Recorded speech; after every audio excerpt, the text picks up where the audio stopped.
ఉన్నారు ఆ కాలేజీలోన. ఆ పాప అక్కడ విడాకులు ఇచ్చేటప్పుడు చాలా బాధపడినాను. ఆ పాప కాలేజీకి వచ్చినాక ఆ 177 మందిని శాకాహారులుగా మార్చింది. కాలేజీని మార్చి ఆల్రెడీగా ఫస్ట్ ఇయర్ సగం క్లాసులు అయిపోయినాక ఆ పాపకు తీసుకొని పోయినాం.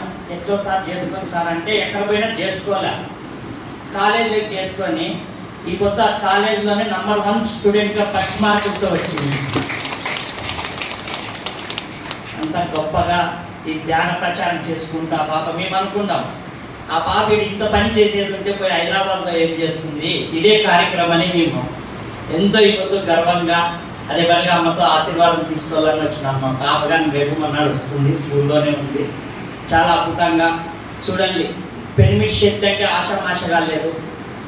కొన్ని గ్రామాల్లో నేను మూల గ్రామాలు తిరుగుతుంటాను. నేను ఈ పొద్దు ఇంత మోటివేషన్ అయ్యేదానికి మా గురువు ఎవరు? ఫస్ట్ ఎవరన్నా మాట అన్నారంటే కోపం అయ్యేది, వాళ్ళ మీద కక్ష పెంచుకునేది.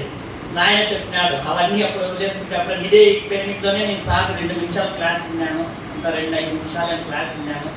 ఆ పొద్దు నుంచి 4.5 సంవత్సరం అయింది మేడం.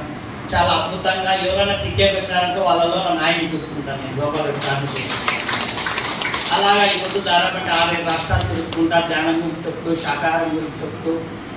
ఇక్కడ అనంతపూర్ దగ్గర ఒక గ్రామంలో 2.5 ఎకరాలు చెనిక్కాయ వేసినారు. బోర్లు 14 చిలుకలు నీళ్ళు ఎగురుతాంటే ఎండిపోయింది. వాళ్ళు వచ్చి సార్ ఇట్లా మాకు చెనిక్కాయ ఎండిపోయిందంటే ఒక 4